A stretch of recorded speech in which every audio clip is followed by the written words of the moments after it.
Hello guys, today we will have a discussion on the topic accounting concepts that are relevant for preparing balance sheet. So there are basically 6 questions we are going to encounter in this session. The very first one is on what are the concepts relevant for preparing the balance sheet. The second one is talking about what does the money measurement concept talk about, and the next one is on what does the entity concept prescribe, and the next one is about what does the going concern concept describe. Last but one, we will be talking about the meaning of cost concept, and in the last one we will be discussing about the prescription of dual aspect concept. So question number 1, what are the accounting concepts that are relevant for preparing the balance sheet? There are basically 5 concepts that are relevant for preparing the balance sheet. In other words, these 5 concepts are going to guide us in preparing balance sheet. The very first one is known as money measurement concept. The second one is known as entity concept, and the third one is known as going concern concept.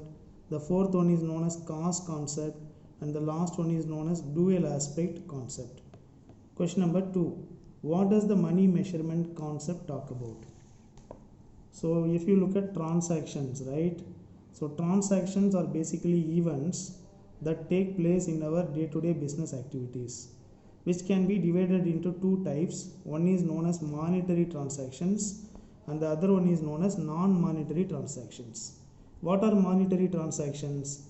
Monetary transactions are those which can be expressed in terms of money. Okay, example is, for example, we have purchased land, okay, 1 acre of land for 10 lakhs.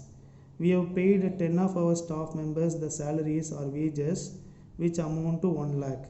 We have taken a bank loan with 1 year maturity amounting to 20 lakhs. We have also gone for cash sales, right, in the latest month of this year, which amount to 15 lakhs. So all these things are example for monetary transactions. Why they are all known as monetary transactions? Because they are all measured in terms of money, and the common unit of measurement here is INR, okay, Indian National Rupee. If you are in US, you may talk about US dollars. If you are in European countries, you may talk about, right, euro, right? So that means what is the common unit of measurement here? It is INR.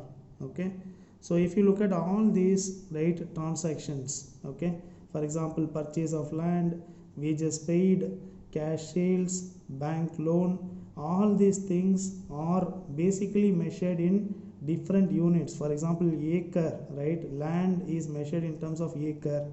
Wages is per head, how much is per head, or per day, how much is the wages, or how much is the wages per hour, okay, or how much is the wage per piece. Under piece rate system, you can also pay wages on pieces, right?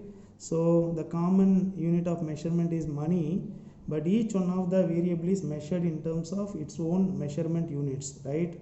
Bank loan, of course, it is measured in terms of, right, rupees, and sales is also measured in terms of rupees, but sales can also be measured in terms of number of units sold. Okay, for example, you are dealing with, right, one single product. Let us assume you are an automobile manufacturer, you are selling only one variant of car. So that means how many units of cars you have sold in a month, that is also a kind of measurement for the car. But we have to reflect all these things in terms of accounting. So that means what is common among all of them? What is common among all of them is, right, rupees, that is currency. So that means all the units, right, are converted into rupees. So that is what we are talking about if we are talking about monetary transactions. Okay. On the other hand, non-monetary transactions, okay, they are not measurable in terms of money. For example, charisma of owner, the charismaticness of the owner, right? So he is very good in inspiring people, but you can't measure that in accounting, right? You can't measure the charismatic qualities of the CEO of this company is $10 billion. Okay, you won't be able to do that, right? Similarly, staff morale, okay. Similarly, quality of products manufactured and sold by the company. Similarly, competitive advantages of the firm. Your firm may be having competitive advantage in terms of pricing, or in terms of distribution, or in terms of the basic product. Okay, so all these things cannot be right measured in terms of money. So in accounting, we don't consider all this. That means we will not consider the charismaticness of the CEO in the balance sheet. We will not consider the staff morale of the firm in the balance sheet. We will not be considering the quality of products or competitive advantage of the firm in your balance sheet, even though all of them give value to the company. All these things give profit to the company. All these things bring revenue to the company. All these things help you in reducing your expenses, but they are not measurable in terms of money. That's why we don't reflect all this in our balance sheet. So that means they don't have a place in the balance sheet. Non-monetary transactions do not have a place in our balance sheet. So financial accounting, okay, deals with only monetary transactions. So that means whatever we are going to do in balance sheet, they should be measurable in terms of money. That is what money measurement concept. The second concept is entity concept. So the question here is, what does the entity concept prescribe? Let us first understand the meaning of the word entity. Question here is, what is an entity? An organization or its subunits or branches or divisions for which accounting records are prepared is called an entity. Example is Wipro Limited, Western India Product Limited. Okay, all of us know about this company, right? An Indian limited company, one of the leading firms, right, in India, right? They can have two different types of balance sheet. One, you can call it as consolidated balance sheet. Similarly, consolidated profit and loss statement. Similarly, consolidated cash flow statement, right? On the other hand, you can also have standalone balance sheet, standalone income statement, or standalone cash flow statement. So now the question is, what is the difference between these two, consolidated versus standalone balance sheet? When I talk about consolidated balance sheet, let us now assume Wipro has 8 divisions. Okay, so let us assume they are into 8 different businesses, right? Okay, so there may be more. I am just giving you an example, right? So that means A plus B plus C plus D plus E plus F plus G plus H. Okay, so they are into 8 different businesses. So each one is called a SBU, strategic business unit, right? So you want to know what has happened to this company in total. So what you are going to prepare is, you are going to prepare a consolidated balance sheet. That means assets of all the 8 businesses are summed up and presented in the left hand side of the balance sheet. Similarly, liabilities and owner's equity of all the 8 divisions are summed up and presented in the right hand side of the balance sheet. If you do that, that is called consolidated balance sheet, right? On the other hand, you want to know only about A, division A.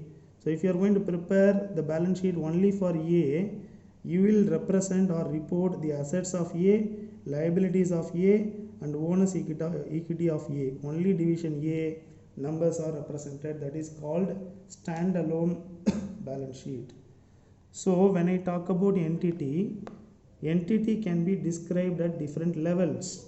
If you are going to describe, right, as the sum of all the parts, then you are talking about consolidated financial statements, meaning consolidated balance sheet, consolidated income statement, and consolidated cash flow statement.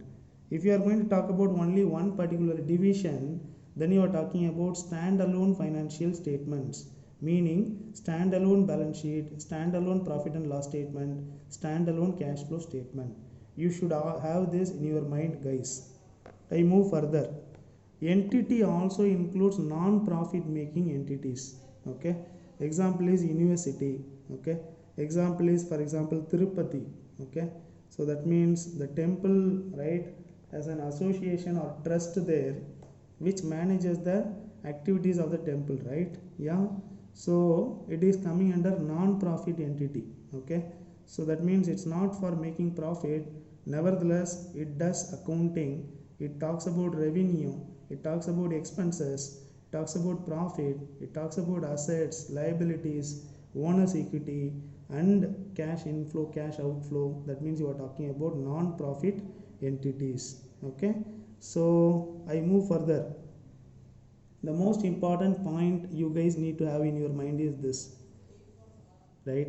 Business is different from, right, owner. Okay, for example, you would have gone through a poem, namely the Brook. Men may come, men may go, but I go on forever. Okay, written by Lord Tennyson, right? So similarly, the business is different from the owner. Okay, so that means you may be the promoter of the business, but if you are going to withdraw cash from the business, that is going to reduce the, right, resources of the business. So that means we are going to decrease the retained earnings. We are also going to decrease the cash for that. Okay, you may be the promoter. If you are going to give dividend to yourself, okay, or to other shareholders, the cash is going to come down in the asset side. On the right hand side, the retained earnings is going to come down. So that means business is different from the owner. That is why you need to have this in your mind whenever we prepare the income statement, balance sheet, and cash flow statement. We give the title. In the title, we talk about the name of the business and not the owners, right? We don't talk about the owners. For example, Arun, right, and Tarun, they have started a partnership accounting firm. Okay, so the name of the accounting firm is, right, Credit Limited or Credit Messrs Credit and Sons. So the name of the statement will talk about Credit and Sons. It will not talk about Arun and Tarun. So even though they are the owners, if they withdraw money, then it is going to reduce the retained earnings of the business. That is what you have to understand. Most important point. Owner is different from the business, right? I take you the last one, right, about entity. An entity may consist of a number of sub entities. For example, let's talk about a multinational company. Okay, so let's talk about, right, for example, HP, right? So it operates in almost all the countries in the world, right? So that means what can be an entity for HP? If you ask, it can be a branch. For example, it can be a branch in Jamshedpur. Okay, then all the branches in Jamshedpur can be put together. It can be considered as a district. The level of measurement is district level. Consolidation is taking place here, and we can also measure the entire things for the state and report for the state level, then zone level, zonal level, country level, that is India, region level, for example, continent, you can say Asia. Okay, and then global level, that means entire world, right? So this is what you have to understand when I am going to talk about entity concept, right? I take you further, guys. The next important concept related to preparing balance sheet is going concern concept. So the question here is, what does the going concern concept talk about? Okay, so the most important point is this: businesses have date of incorporation. The day in which the business is getting birth is known as the incorporation date for the business, right? So it is assumed that business does not come to an end. That is the fundamental thing we do in accounting, which is called going concern. That means the business is going to be there forever. Okay, business is going to be there forever. I use the same quote in the poem of Brook, right? Men may come, men may go, but I go on forever. That means business is going on forever. Business is not going to die. There is a date of birth for the business. Date of birth for the business. But we assume that it is not going to die. So there is no date of death for the business. Okay. So that means it is called going concern concept. What does it mean? The opposite concept is called liquidating concern. Meaning the business is going to close its operations. Okay. For example, right, something wrong happens to your business. You are not able to repay your borrowing. You are not able to repay your interest. Then you are considered to be bankrupt. Okay, so that means you have approached insolvency. If that is the case, then the court will order, right, the appraiser to value all the assets and sell the assets to outsiders, get the money, repay the liabilities. Whatever is left out, that will go to the owners, right, or the shareholders. That is what called as insolvency. So if you are talking about that, then you are talking about liquidating concern. Okay, there is no problem of bankruptcy. but the business is going to, right, sell its assets, okay, and then it is going to make use of the money to invest in some other avenue, right? It is also coming under liquidating concern. That means the business is closed. That means ownership is getting changed from one hand to other, from one group of promoters to the other group of promoters. If you are talking about that, then you are talking about liquidating concern, okay. That means you have to go for valuing the assets at its current market price. That is what we are going to talk about, right? So normally by default we assume that business is going to go on forever. In some circumstances we will assume it as a liquidating concern, okay. So this is the fundamental concept in accounting. Later on, once you guys are going to value businesses, again you will be talking about something called terminal value, which is coming from, right, going concern concept, okay. So we are going to talk about that later, right? So I take you guys to the next concept, which is cost concept, another important concept in accounting, right? So what am I going to do is I am going to divide the assets into two types. One is your non-monetary assets, other one is your monetary assets. What are monetary assets? Monetary assets are in the form of cash and cash equivalent, okay. They are all called monetary assets. Non-monetary assets are assets which are not in the form of cash and cash equivalent, okay. They are called non-monetary assets, right? So their values are not fixed by contracts, okay. I am not talking about, right, just I am not talking about value, rather I am saying value not fixed. The most important word is fixed, okay. Their value is not fixed by contract, okay. Example for non-monetary assets are all these: land, building, machinery, inventory. All these things are example for non-monetary assets, okay, right? So example for, right, monetary assets are this: cash and bank balances, cash equivalents. What is cash equivalents? Short term investment, right, which have a maturity period of 90 days, ceiling of 90 days, is called cash equivalent. The next one is marketable securities, short term investments, okay, right, or long term investments, okay, which are marketable, which are getting traded in the market. That means you can sell and buy at any time. They are called marketable securities, right? The next example for monetary assets are accounts receivable, because their values are fixed by the contract between the seller and the buyer, right? So this is what you have to understand primarily. I move further. The accounting treatment of non-monetary assets are this: the very first time when you acquire land, building, plant, machinery, right, and other non-monetary assets, they are entered at the purchase price. Subsequently, okay, they are not, right, entered at the fair value. They are reported at the historical acquisition price less accumulated depreciation, right?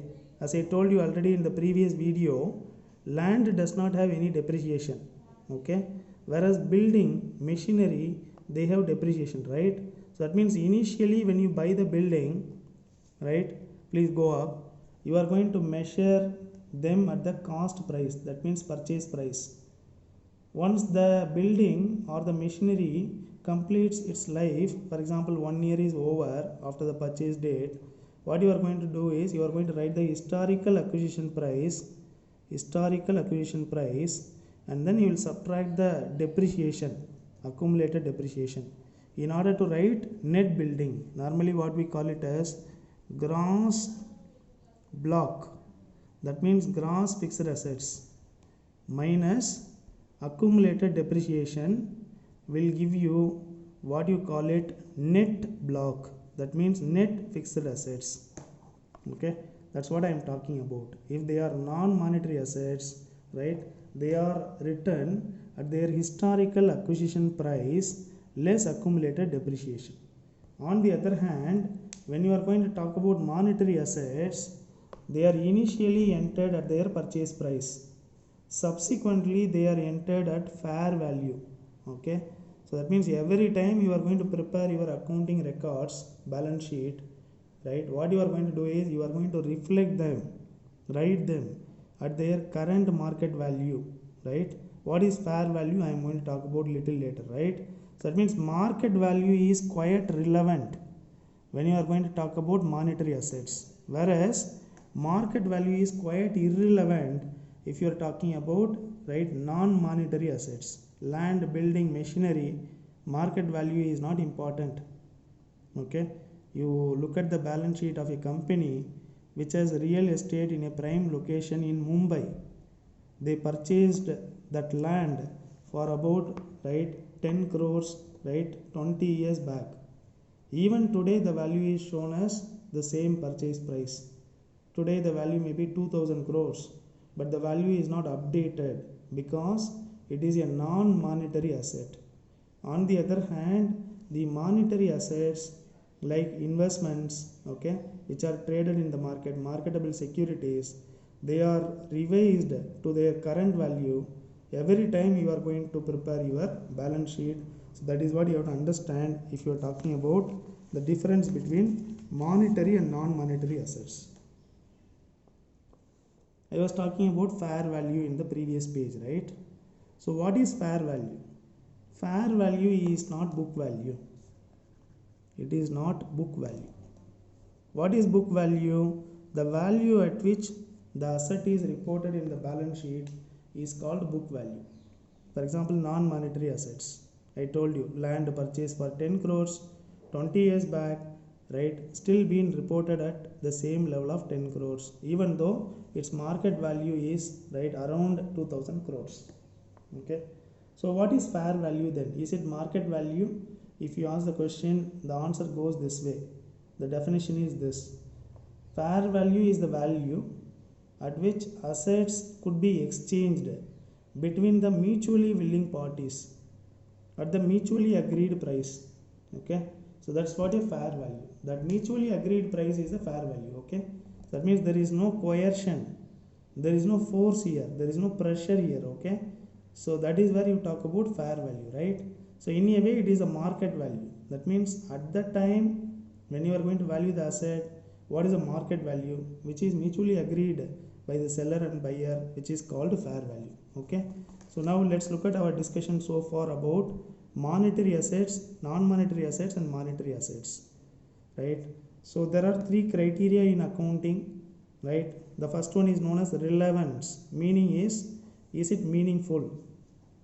Okay, is it useful? Second one is objectivity, meaning is it verifiable? Is it trustworthy? The last one is feasibility. Okay, can you follow a policy without having, right, undue cost or complication? That's what feasibility. Okay, that means in finance or accounting we talk about two things. One is cost, another one is benefit. Can you value a particular transaction without incurring too much cost, wherein the cost does not exceed the benefit? Okay, so if that is the case, you are talking about feasibility.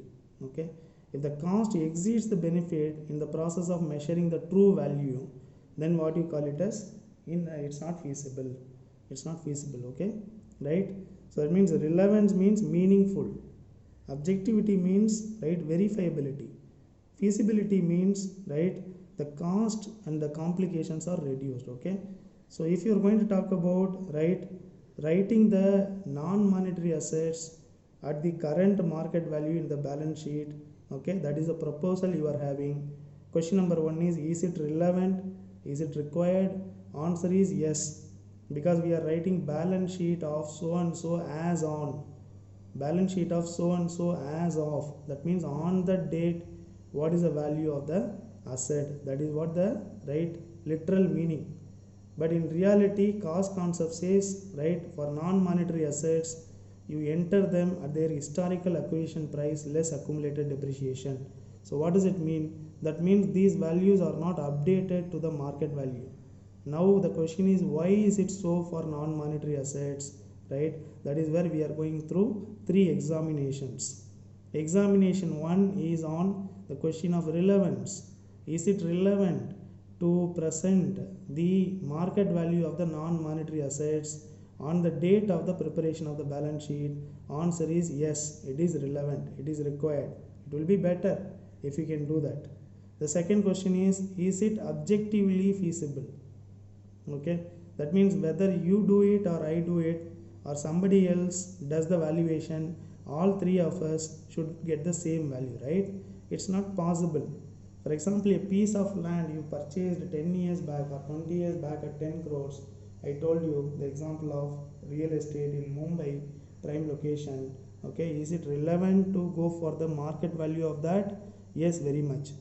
Is it objectively possible for you to arrive at the same value? Okay, not possible. Okay, for example, somebody is telling, okay, I'm hearing, my dear friend, you are telling, right, it's possible. What we need to do is we have to just go to the registrar office, government registrar office, who have the updated market value with them. So that means whatever is the number of acres, you multiply by the market value and then you write that in the balance sheet, right? That's what you are saying, correct? Na? Right, you are absolutely right. I agree with you. Whether you are going to go to the registrar office or I am going to go to the registrar office or somebody else is going to go to the registrar office, all three of us will get the same value from the registrar office, which is the updated value according to us, right? But in real life it is not so, it is also outdated value, right? Okay, for that matter you must be knowing whenever properties are being bought and sold, right, the registrar office price is taken as a kind of base. Actually there are premium paid for that, so that premium is the one I am talking about, which is subject to, right, subjectivity. That means X will say 10 crores extra, Y will say no 5 crores extra, right? Then another guy, maybe K, will say only 2 crores extra, right? So that means there is no objective way of measuring the market value for non-monetary assets. So we don't also have the, right, feasibility of doing it. If we try to do that, the cost we are going to incur is going to exceed the benefit. So that means, right, our proposal is passing the test of relevance, but it is not passing the test of objectivity and feasibility.